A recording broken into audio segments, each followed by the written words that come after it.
Hello दोस्तों, स्वागत है आपका इंजीनियर्स वाला में। अगर आप एसएससी जेई के लिए पढ़ रहे हैं या फिर आप किसी भी टेक्निकल के लिए तैयारी कर रहे हैं तो आप लोगों के लिए हर साल एक एग्जाम होता है जिसका नाम है एसएससी जेई, है ना। इस एसएससी जेई में किस तरह का एग्जाम होता है, कितनी वैकेंसीज होती हैं करीब करीब, क्या एग्जाम पैटर्न होता है, ऐसी बहुत सारी बात करेंगे हम इस सेशन में। तो क्या कहते हैं अभिनेश सर? बिल्कुल सर। तो सबसे पहले गाइस स्वागत है आप सभी का इंजीनियर्स वाला में। बहुत सारे लोग सोच रहे हैं कि सर अभी एसएससी जेई का नोटिफिकेशन तो आया नहीं और कैलेंडर भी जो है हमारे पास में भी नहीं आया है। देखो बच्चों, आज जब हम ये वीडियो रिकॉर्ड कर रहे हैं यहाँ पे यानी कि 6 नवंबर को, तो आज है एसएससी जेई सीबीटी 2 का एग्जाम। तो आज सीबीटी 2 2024 है वो आपका हो जाएगा। तो मोस्ट प्रोबेबली आपका जो 2025 का जो कैलेंडर है और नोटिफिकेशन की जो डेट वगैरह रहेंगी, एग्जाम की डेट वगैरह, वो as soon as possible sir आ बिल्कुल जाएंगी। ठीक है। बिल्कुल। लेकिन आपको भी पता है कि यहाँ पे हर साल जब नोटिफिकेशन आता है तो उसके लगभग लगभग 2 महीने बाद आपका पेपर जो है हो जाता है। तो क्या 2 महीने में इतना भारी भरकम सिलेबस आप कवर कर पाएंगे? Of course not.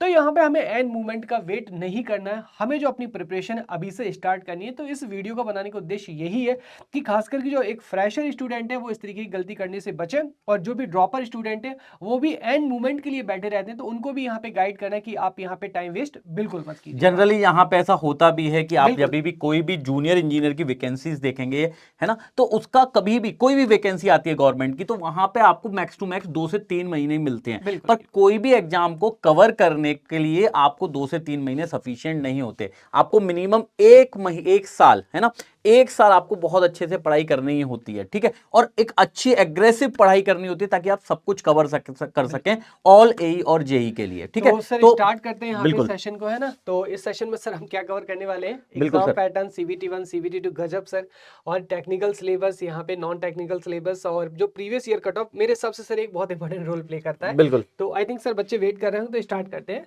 तो सबसे पहले यहाँ पे देखिए, जो ड्रॉपर्स है वो तो जानते ही हैं। जो यहाँ पे फ्रेशर्स है बेटा, फ्रेशर्स यहाँ पे देखें कि हमें देखिए सबसे पहले अगर युद्ध क्षेत्र में जाना है तो भाई दुश्मन के बारे में पता होना चाहिए कि हमारा जो एनिमी है वो कितना पावरफुल है। और सबसे पहला यहाँ पे हमारे पास में स्टेप आता है एग्जाम पैटर्न, कि आप जिस एग्जाम को लिखने जा रहे हैं उसका एग्जाम पैटर्न क्या कहता है। तो गाइस देखिए, हमारे पास में जो एग्जाम है, एग्जाम आपका 2 स्टेज में होता है, सीबीटी 1 और सीबीटी 2, यानी कि 2 स्टेज में। आप इसको प्री और मेंस भी बोल सकते हैं।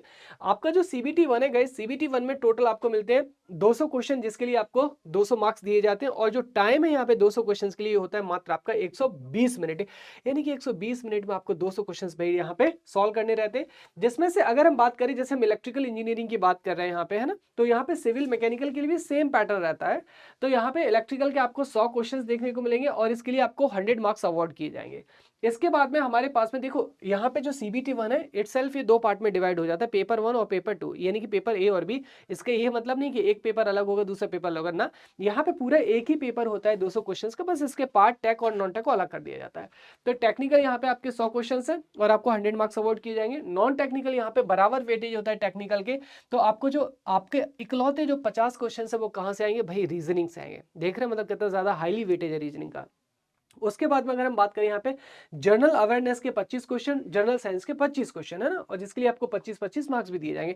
समटाइम्स गाइस क्या होता है यहाँ पे, कुछ क्वेश्चंस है ना, वैसे आपके 25-25 ही ऑलमोस्ट रहते हैं, लेकिन कभी कभार यहाँ पे जैसे 22-23 है ना, मतलब इस तरीके से 2-3 क्वेश्चन का यहाँ पे एयरफेयर हो जाता है। तो ये आपके पास में पूरा का पूरा जो सीबीटी 1 है, सीबीटी 1 का सिलेबस है। सिलेबस को भी अभी हम डिटेल में डिस्कस करेंगे कि यहाँ पे टेक्निकल का क्या रहेगा सिलेबस और जो नॉन टेक है इसका क्या सिलेबस रहेगा। तो यहाँ पे जो सीबीटी 1 है, यानी कि हमारे पास में जो आपका प्रीलिम है, आपके पास में ये आपका यहाँ पे जो है टेक और नॉन टेक से मिलकर बना होता है, जिसमें आपके 200 क्वेश्चन है और 200 क्वेश्चन के लिए 200 आपको मार्क्स अवार्ड किए जाते हैं। लेकिन ध्यान रहे इसके लिए आपको टाइम अवार्ड कितना होता है बेटा? सिर्फ और सिर्फ आपके 120 मिनट अवार्ड किए जाते हैं आपको, है ना। बाकी मुद्दों पर भी हम यहाँ पे डिस्कस करेंगे। तो ये हमारे पास में पेपर 1 हो गया। Now I would like to invite Lawrence sir. Sir यहाँ पे जो सीबीटी 2 है, यहाँ पे जिसको हम मेंस भी कहते हैं, इसके बारे में सब बच्चों को बताइएगा। बिल्कुल। अगर आपने एसएससी जेई का सीबीटी 1 क्वालिफाई कर लिया, यानी क्वालिफाई पहले होगा, उसके बाद रिजल्ट आता है और रिजल्ट के बाद आप सीबीटी 2 के लिए एलिजिबल होते हैं। तो सीबीटी 2 में जनरली अगर आप देखेंगे तो 2023 में इंट्रोड्यूस किया गया था ये पेपर। इससे पहले कन्वेंशनल होता था, यानी आपको लिख के जवाब देने होते थे। अब ये ऑब्जेक्टिव है, तो इसके लिए आपके पास एक एडवांटेज है कि जैसा आप टेक्निकल सीबीटी 1 के लिए पढ़ते हैं वैसा ही आप सीबीटी 2 के लिए भी पढ़ेंगे, कोई अलग से मेहनत नहीं करनी है। अब ऑब्जेक्टिव टाइप है, प्योर टेक्निकल होता है, तो ये बहुत अच्छी बात है यहां पे कि पहला सीबीटी 1 में जो आप टेक्निकल के 100 क्वेश्चन थे, यहां पे भी 100 क्वेश्चन होंगे और ये कोर टेक्निकल होगा, ठीक है, यहां पे नॉन टेक्निकल नहीं होगा, पर इस बार मार्क्स होंगे 300, यानी हर क्वेश्चन 3 नंबर का होगा। क्लियर। इसके अलावा अगर आप सीबीटी 2 दे रहे हैं और टेक्निकल है तो कैलकुलेटर की जरूरत पड़ेगी, तो इस बार एसएससी ने आपको सीबीटी 2 के लिए कैलकुलेटर भी अलाउ किया गया है, और उसके बाद मेरिट जो बनेगी आपकी वो सीबीटी 1 और सीबीटी 2 के बेस पे बनेगी। तो ये है आपका सीबीटी 2 का एग्जाम, है ना, जो आपको क्वालिफाई करना है और इसके बाद ही आपको सिलेक्शन मिलेगा। साथ में थोड़ा सा सिलेबस की बात कर लेते हैं। तो टेक्निकल सिलेबस की अगर मैं बात करूंगा तो सबसे पहले आपको टेक्निकल का सिलेबस बता देते हैं कि टेक्निकल का सिलेबस क्या क्या है। तो अगर आप देख पा रहे हैं तो यहां पे इलेक्ट्रिकल इंजीनियरिंग का पहला जो सब्जेक्ट होता है वो है बेसिक इलेक्ट्रिकल। अब बेसिक इलेक्ट्रिकल, अगर ये मैं आपको सिलेबस, ये पूरा सिलेबस एसएससी ने दिया हुआ है, तो ये एसएससी की साइट से डाउनलोड किया गया है, ठीक है, तो अलग से नहीं बनाया गया। तो यहां पे अगर आप देखोगे तो जैसा आप देखते हो तो सिलेबस में अगर आप ये ये 4 टॉपिक देखेंगे तो ये पूरा का पूरा आपका होता है बेसिक इलेक्ट्रिकल। तो आपको ऐसा नहीं सोचना है कि अलग अलग होता है, पहला ये सब्जेक्ट जो होता है वो है आपका बेसिक इलेक्ट्रिकल, जिसमें आपको बहुत कुछ सीखना है, जैसे कि बेसिक कंसेप्ट आपके Kirchhoff's law, circuit solution theorems, magnetic circuits में कुछ पार्ट आपको ईएमटी का दिख जाता है, जैसे कि इलेक्ट्रोमैग्नेटिक फील्ड इंडक्शन, है ना, फील्ड के बारे में भी दिख जाता है, ठीक है। तो फील्ड के लिए आप ईएमएफटी भी पढ़ते हो तो थोड़ा सा ईएमएफटी का भी बेसिक पार्ट आता है इसमें। साथ में एसी फंडामेंटल में आपको सब कुछ मिल जाएगा, यानी आरएमएस, एवरेज वैल्यू, इसके अलावा आपका साइनोसॉइडल वेव्स कैसी दिखती है, सिंपल सीरीज सर्किट्स, है ना, पैरेलल सर्किट्स, और साथ में पॉलीफेज सर्किट, ठीक है। एक छोटा सा टॉपिक यहां पे और है, DC and sinusoidal response of RL RC circuit, यानी आरएल और आरसी सर्किट का, है ना, डीसी एंड साइनोसॉइडल रिस्पॉन्स, यानी डीसी में कैसे काम करेगा ये और साइनोसॉइडल में कैसे काम करेगा। इतना सिलेबस आपको बेसिक इलेक्ट्रिकल का कवर करना पड़ेगा अगर आप सीबीटी 1 के लिए या सीबीटी 2 के लिए पढ़ रहे हैं तो। दूसरा है आपका मेजरमेंट एंड मेजरिंग इंस्ट्रूमेंट, ठीक है, इंस्ट्रूमेंटेशन और मेजरमेंट भी कहते हैं इसको हम, ठीक है। तो इसका अगर आप सिलेबस देख रहे होंगे तो measurement of power, 1 phase 3 phase में पावर मेजरमेंट कैसे होता है, एक्टिव रिएक्टिव पावर, ये मैं कहीं ना कहीं आपको बेसिक इलेक्ट्रिकल में, एसी फंडामेंटल में भी हम देखते हैं, ठीक है। तो ये चीजें आपको सीखनी है। इसके अलावा 2 वॉट मीटर मेथड बहुत फेमस है ऑफ 3 फेज सर्किट, ठीक है। इसके अलावा measurement of frequency and phase angle, इस तरह के जो टॉपिक अगर आप देख पा रहे हैं तो ये सारे के सारे टॉपिक आपको मेजरमेंट में पढ़ने हैं, यानी watt meter, multimeter, megger, energy meter. अगर आपको इसकी कोई भी पीडीएफ चाहिए होगी तो आप मुझे बता सकते हैं कमेंट में, है ना, तो इसके लिए हम आखिरी में आपको बताएंगे कैसे डाउनलोड करना है सिलेबस, ठीक है। साथ में अब मैं टेक्निकल का आगे के सब्जेक्ट की बात कर लूं तो मशीन आ गया, पावर सिस्टम आ गया, तो ज्ञाता बैठे हैं हमारे साथ में, तो एक बार सर को भी बुला लेते हैं। अभिनय सर। बिल्कुल सर। तो यहाँ पे देखिए, जैसे कि आपको सर ने बताया है ना बेसिक इलेक्ट्रिकल के बारे में और मेजरमेंट के बारे में। सबसे पहले guys basic electrical very highly weightage subject था। इसके बाद भाई यहाँ पे इलेक्ट्रिकल की जान और शान, ये हम बात करें किसके बारे में, जो हमारे पास में इलेक्ट्रिकल मशीन है, इलेक्ट्रिकल मशीन के बारे में बात करेंगे। तो यहाँ पे गाइस देखिए, electrical machine itself divided in 4 part, हमारे पास में 4 पार्ट में डिवाइड हुआ है आपके पास में। पहला आपके पास में यहाँ पे guys DC machine, machine itself divided in 2 part, यानी कि मोटर और जनरेटर में 2 में डिवाइड हो जाता है। तो इसमें आप देखेंगे कंस्ट्रक्शन हो गया, बेसिक प्रिंसिपल हो गया हमारे पास में, है ना, और आपके पास में यहाँ पे जनरेटर के टाइप्स हो गया, कैरेक्टरिस्टिक्स हो गया, स्पीड कंट्रोल ऑफ मोटर हो गया हमारे पास में, स्टार्टिंग एप्लीकेशंस हो गया, लॉसेस, इफिशिएंसी, ये सारी चीजें हो जाती है हमारे पास में। उसके बाद आप देखेंगे यहाँ पे हमारे पास में क्या दे रखा है आपको, ट्रांसफार्मर, यहाँ से ना क्या दे रखा है आपको, ट्रांसफार्मर, यानी कि सिंगल फेज और 3 फेज आपको ट्रांसफार्मर यहाँ पे दे रखे हैं। तो इसका equivalent diagram, basic principle, operation, construction, losses हो गया, इफिशिएंसी हो गया हमारे पास में, और यहाँ पे open circuit test, short circuit test, और जो पैरेलल ऑपरेशंस वगैरह है, ये सारी चीजें हो गई हमारे पास में, ठीक है। और साथ ही साथ में सिंगल फेज ट्रांसफार्मर के साथ में क्या भी पढ़ना है आपको, जो ऑटो ट्रांसफार्मर है, ये भी आपको पढ़ना है, ठीक है। और यहाँ पे हमारे पास में 3 फेज इंडक्शन मोटर के साथ साथ में सिंगल फेज इंडक्शन मोटर भी आ जाता है। तो यहाँ पे गाइस देख सकते हैं, जो single phase induction motor, that is a fractional kilowatt Motors. और ये गाइस यहाँ पे बहुत ही हाईली वेटेड सब्जेक्ट होता है। अगर हम 2023 में देखें, 2023 और 24 में, है ना, 2023 और 24 में गाइस अगर आप देखें तो यहाँ से आपके 30+ क्वेश्चंस आए, मतलब अच्छे खासे क्वेश्चन आए हैं। ओवर द ईयर आपका जो वेटेज है वो बढ़ता जा रहा है ना। मतलब यहाँ पे अगर सीबीटी 2 देखेंगे तो सीबीटी 2 में भी आपका जो सिलेबस है टेक्निकल का, सीबीटी 1 और सीबीटी 2 का टेक्निकल का सिलेबस आपका सेम रहता है। तो यहाँ पे हमारे पास में जो यहाँ पे मशीन्स का वेटेज है आपका 32, 33, 35, ऐसे जो क्वेश्चन आपको यहाँ पे दिखते जा रहे हैं। क्वेश्चन का जो नेचर है आपका थ्योरेटिकल और आपका न्यूमेरिकल दोनों ही होता है। हालांकि एसएससी बहुत ज्यादा एडवांस लेवल के क्वेश्चन नहीं पूछते क्योंकि टाइम आपका काफी कम होता है। बिल्कुल। उसके बाद अगर हम बात करें यहाँ पे सिंक्रोनस मशीन यानी कि एसी मशीन हमारे पास में, तो सेम जनरेटर आ जाएगा हमारे पास में, मोटर आ जाएगा, लेकिन यहाँ पे जो आपका डोमिनेंट वेटेज होता है वो किसका होता है, जनरेटर का डोमिनेंट वेटेज होता है यहाँ पे। आगे चलते गए, नेक्स्ट हमारे पास में जनरेशन, ट्रांसमिशन एंड डिस्ट्रीब्यूशन। इसी को अपन क्या बोलते हैं, तीनों को अगर मिला दिया जाए तो पावर सिस्टम बन जाता है हमारे पास में ये। तो अब जो पावर सिस्टम है गाइस, आप देखेंगे एक भारी भरकम का यहाँ पे सिलेबस दिया गया है और यहाँ पे मशीन के बाद इसका एक अच्छा खासा वेटेज होता है। हर साल आपको 20 से 25 क्वेश्चन देखने को मिल जाते हैं और थोड़ा सा मतलब वेरी भी होता रहता है। तो ये पहला पार्ट देखेंगे, different type of power station हो गए, यानी कि जनरेशन के बारे में बात की जाए, थर्मल, न्यूक्लियर, हाइड्रो, और इसके बाद इकोनॉमिक्स ऑफ पावर सिस्टम, यानी कि diversity factor, demand factor, different आपके फैक्टर्स यहाँ पे, टैरिफ क्या होते हैं हमारे पास में। और उसके बाद में आ जाता है हमारे पास में ट्रांसमिशन लाइन, और इसके साथ में आपके जो प्रोटेक्शन सर्किट है, स्विच गियर एंड प्रोटेक्शन है ना, तो इसमें हमारे पास में फॉल्ट आ जाएगा और आपके पास में सर्किट ब्रेकर, ये सारी चीजें, सिमेट्रिकल फॉल्ट हो गया, asymmetrical fault, rating of circuit breaker, यानी कि स्विच गियर हमारे पास में, स्विच गियर एंड प्रोटेक्शन, और जो फॉल्ट वाला पार्ट है वो आ जाता है हमारे पास में। पहले हम लोग फॉल्ट पढ़ते हैं, उसके बाद स्विच गियर एंड प्रोटेक्शन पढ़ते हैं ना। उसके बाद में ट्रांसमिशन लाइन आ जाता है हमारे पास में। तो ट्रांसमिशन लाइन में आपको एंटायरली, यानी कि पूरा ट्रांसमिशन लाइन पैरामीटर हो गया, परफॉर्मेंस हो गया, हमारे पास में केबल हो गया, इंसुलेटर्स हो गया, तो ये सारी की सारी चीजें हमें यहाँ पे कवर करनी है। इसके बाद में यहाँ पे देखिए हमारे पास में एक छोटा सा सब्जेक्ट आता है, estimation and costing and utilisation, लेकिन भाई ये सिलेक्शन के लिए बहुत इंपॉर्टेंट होता है ना, क्योंकि बिल्कुल इसे सर। नेग्लेक्ट करते हैं भाई। यहाँ पे बहुत सारे लोग, खासकर कि बी टेक वाले यहाँ पे इसको नेग्लेक्ट कर देते हैं, क्योंकि उन्होंने इस चीज को पढ़ा नहीं होता है। तो यहाँ पे आप देखेंगे क्वेश्चन वन लाइनर होते हैं, लेकिन आपको सिंपल पूछ लिया जाए कि बताओ यहाँ पे फलाना फलाना आई रूल क्या कहता है हमारे पास में ना, और हीटिंग वगैरह हो गया हमारे पास में, resistance heating, furnace heating, dielectric heating, यहाँ पे जो BS रूल हो गया, BIS है ना, जो BIS के कुछ अपने रूल है, ये हो गया हमारे पास में। तो यहाँ पे डिफरेंट आपके, लेकिन क्वेश्चन वन लाइनर ही होते हैं हमारे पास में ना। उसके बाद है यहाँ पे बेसिक इलेक्ट्रॉनिक्स, तो लॉरेंस सर आपको बहुत अच्छे से बताएंगे जो बेसिक इलेक्ट्रॉनिक्स, सर इसमें किस तरीके से यहाँ पे बच्चों को बिल्कुल, पढ़ना चाहिए। अगर आप देखेंगे तो देखो सर ने बता दिया आपको एस्टिमेशन कॉस्टिंग से क्या क्या आना है। अब आपको मैं बेसिक इलेक्ट्रॉनिक्स का बता देता हूं। तो यहाँ पे एक बेसिक इलेक्ट्रॉनिक्स यानी इलेक्ट्रॉनिक्स के बारे में पढ़ना पड़ेगा आपको, ठीक है। जनरली जो देखा गया है पैटर्न, तो वहां यहाँ पे FET से क्वेश्चन आ जाता है। एक बहुत सिंपल सा सर्किट आता है ना, यहाँ पे आप FET का और उसको सॉल्व कर सकते हैं। तो एक क्वेश्चन हम देख रहे हैं पिछले 1-2 साल में कि हर साल एक क्वेश्चन FET का आता है, सिंपल सा ही आएगा, ठीक है।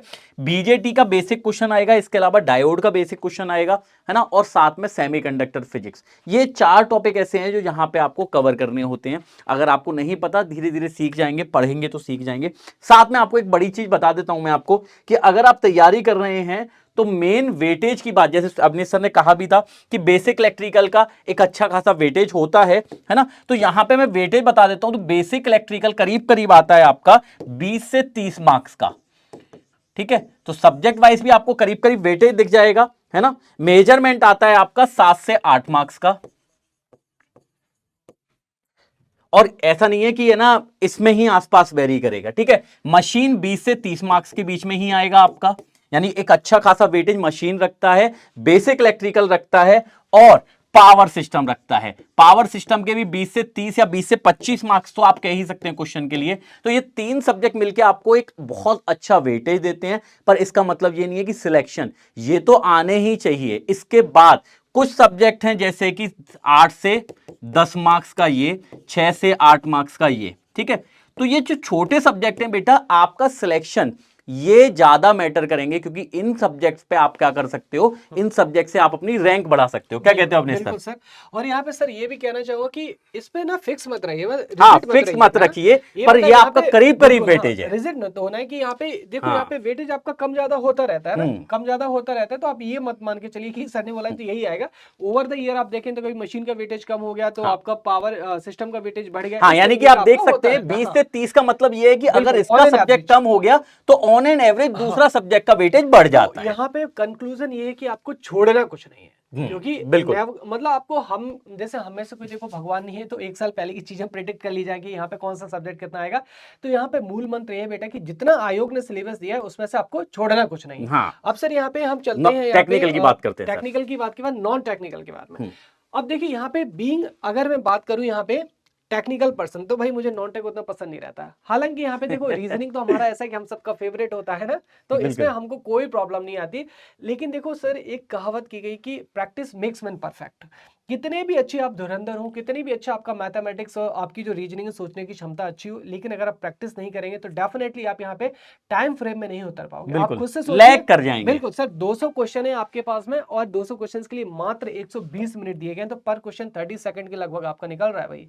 तो ऐसे में आपको यहाँ पे आप रीजन देख रहे हैं और मेरे हिसाब से रीजनिंग का सर एक जो ओवरऑल सिलेबस है वो पूरा का पूरा कवर यहाँ पे कर लिया गया है। कवर करना भी है ये सब्जेक्ट आपको, हाँ, कवर बिल्कुल। से सिलेबस पूरा कवर भी करना है। और एक चीज याद रखिए, दो चीजें हैं जैसे अवनीश सर ने कहा भी आपको कि एक तो आता है टेक्निकल वालों को बिल्कुल। रीजनिंग एप्टीट्यूड बहुत अच्छे से आता है, पर आपको इसमें फास्ट होना है ना, तो बिल्कुल। प्रैक्टिस करना बहुत जरूरी होगी इन सब और टॉपिक्स में। सर नेक्स्ट यहाँ पे जो सब्जेक्ट है ना, जैसे जनरल मैं भी अवेयरनेस जब सर, तैयारी ये करता तो SSC बिल्कुल का, मार ही देता है सर। बिल्कुल जनरल अवेयरनेस और जनरल साइंस, मतलब इसके लिए सर यहाँ पे जैसे अगर मैं बात करूं, जैसे यहाँ पे आप टेक्निकल पर्सन है, मैं भी हूँ, तो यहाँ पे सर मतलब जीएस वीएस हो गया, हम लोग को उतना पसंद नहीं रहता है। बिल्कुल। लेकिन देखो हमारी पसंद या नापसंद मैटर नहीं करती है, मैटर क्या करता है, सिलेक्शन। और यहाँ से आपके कहते हैं 50 जो मार्क्स हैं गाइस, 50 मार्क्स सिक्योर करेगा, यानी कि 200 में से, जो कि सिलेक्शन के लिए यहाँ पे रामबाण होगा आपके लिए। तो सर स्टूडेंट को क्या कहना चाहिए कि इस सब्जेक्ट को किस तरीके से पढ़ें और यहाँ पे सिलेक्शन की जो इंपॉर्टेंस है वो कैसे इनको यहाँ पे रखनी चाहिए? सबसे बड़ी बात बेटा, जब भी आप जनरल अवेयरनेस की बात होती है तो आपको सर ने बता दिया है ना, तो इसमें देखो दो तरह के पार्ट हैं, ठीक है। अगर आप देख पा रहे हैं तो आपको इसकी एक तो रेगुलर क्लास करनी बहुत जरूरी है, प्रॉपर नोट्स बनाने जरूरी हैं, ठीक है, है ना। इसका फायदा ये होगा कि आप ऐसा नहीं कर सकते जैसे कि हर चीज का एक प्रॉपर टाइम होता है कि अभी पढ़ लूंगा जल्दी पढ़ लूंगा, नहीं। यहां पे ये एक ऐसी चीज है कि संसार है, ठीक है, इसको आप जितना भी कवर करो कम है, ठीक है, और जितना भी कम कवर करो ज्यादा है, ठीक है। तो यहां पे आपको कोशिश करनी है कि मैक्सिमम कोशिश ये रहे कि हम जब भी इसको पढ़ना, जब हम तैयारी स्टार्ट करें तो हम इसका टाइम फिक्स रखें कि मैं रोज एक क्लास इसकी जरूर करूंगा और 1 घंटा इसको अलग से दूंगा ही दूंगा, ठीक है। तो ये बहुत जरूरी है इसके लिए। मेन सर, मेन बच्चों का सबसे बड़ा डर कि सर कट ऑफ क्या रहता है, सिलेक्शन है ना, अगर चाहिए तो मेरे को कितने मार्क्स चाहिए होंगे कि मेरा सीबीटी 1 क्वालिफाई हो जाए, तो उसके लिए कट ऑफ के लिए आपकी 2024 का कट ऑफ देख सकते हैं 2024 का कि जनरल कैटेगरी का 132 नंबर कट ऑफ है और जो नंबर ऑफ स्टूडेंट है वो कितने 551 है। सिमिलरली आप देखेंगे ईडब्ल्यूएस, ओबीसी, एससी, एसटी है ना, ये ओएच कैटेगरी, ये सारी कैटेगरीज आपको यहाँ पे दे रखी है ना। और अगर हम 2023 की कट ऑफ की बात करें तो यहाँ पे जो हमारे पास में जो जनरल कैटेगरी का कट ऑफ था 132 की जगह आपका 131 चला गया था। लेकिन देखो कट ऑफ अगर आप देखेंगे ओवर द ईयर तो एक बार कट ऑफ आपका 152 नंबर भी चला गया था और कभी कभी जो कट ऑफ आपका 125 तक भी आया है। तो कट ऑफ आपका देखो वेरी होता रहता है, ये डिपेंड करता है कि पेपर का लेवल कैसा है। पेपर का लेवल अगर टफ आ जाता है, खास करके नॉन टेक जो है वही डिसाइड करता है, क्योंकि टेक्निकल तो ऑलमोस्ट एवरेज ही रहता है। तो अगर रीजनिंग जैसे बैंकिंग लेवल के अगर पूछ लिया गया, पेपर टफ हो जाता है वहां पे हमारे पास में ना, तो आपको ये यहाँ पे मान के चलना है कि भाई मुझे 160 प्लस नंबर हर हालत में लेकर ही आना है, क्योंकि उससे ज्यादा आज तक कट ऑफ गया नहीं है और ये मैक्सिमम रेंज हो जाती है 200 में से, क्योंकि टाइम लिमिट सर आपके पास में बहुत कम है। तो आपको इतना करके चलना ही चाहिए। 160 तो बहुत ज्यादा सफिशिएंट है, पर हाँ टारगेट बड़ा लेके चलोगे तब यहां तक। अगर आप देखोगे तो प्रीवियस 2-3 साल का अगर आप देखोगे तो यहां से 2-5 नंबर ऊपर नीचे होता है कट ऑफ, है ना। अगर मैं केवल ईडब्ल्यू की आजकल ओबीसी का और यूआर का करीब करीब बराबर हो गया है, तो यहां पे अगर आप देखोगे तो 2-5 नंबर ऊपर नीचे होता है कट ऑफ, इससे ज्यादा कोई फर्क नहीं आता है। तो कट ऑफ क्वालिफाई करने के लिए आपको इतने नंबर तो कम से कम लानी है, पर 160 का टारगेट लेके चलोगे तब आपको एक अच्छा खासा एडवांटेज और मिलेगा। आप लोग पूछ सकते हैं कि सर आप सीबीटी 1 के कट ऑफ इतना जोर क्यों दे रहे हैं, क्योंकि सीबीटी 1 ही आपके लिए हर्डल होता है, क्योंकि यहाँ पे नॉन टेक्निकल होता है और समय आपका बहुत कम होता है। और वहीं अगर देखा जाए सीबीटी 2 में तो टेक्निकल के 100 क्वेश्चन होते हैं, समय भी आपके पास में 2 घंटा होता है, प्लस कैलकुलेटर भी होता है। फर्दर गाइस अगर कोई भी डाउट हो तो यहाँ पे आप देख सकते हैं लॉरेंस सर का यहाँ पे टेलीग्राम लिंक है और मेरा यहाँ पे टेलीग्राम लिंक है। इसके अलावा आप सिंपल अगर सर्च करेंगे Lawrence sir PW, Abhinesh sir PW, आपको यहाँ पे जो चैनल है वो सर्च बॉक्स में आ जाएगा, तो आप सिंपल यहाँ पे ज्वाइन, या फिर गूगल पे आप सीधे डाल सकते हो t.me/LAWRENCESIRPW, ठीक है। तो यहां से आप सीधे बिल्कुल, तो यहां से आप सीधे सीधे है ना जा सकते हो टेलीग्राम पे। इसके अलावा डायरेक्टली सर्च भी कर सकते हैं। तो मेरे हिसाब से खत्म किया जाए सर यहीं पे। So all the best guys, बस हम यही कहेंगे आपसे, सेशन का उद्देश्य यही था कि एंड मोमेंट का वेट मत करिए गाइस। ये कोई सेमेस्टर की स्टडी नहीं है कि आप एक रात पढ़ के यहाँ पे तुरंखा बन जाएंगे, तो बस ऐसा मत करिएगा ना, क्योंकि बहुत सारे ऐसे थॉट्स आपके दिमाग में रहते हैं। तो टाइम है बेटा, टाइम की यहाँ पे जो इंपॉर्टेंस उसको पहचानिएगा और बस लग जाइएगा। And all the best guys, और हमारी पूरी जो टीम है इंजीनियर्स वाला की वो आपके साथ में हमेशा खड़ी रहेगी। बिल्कुल।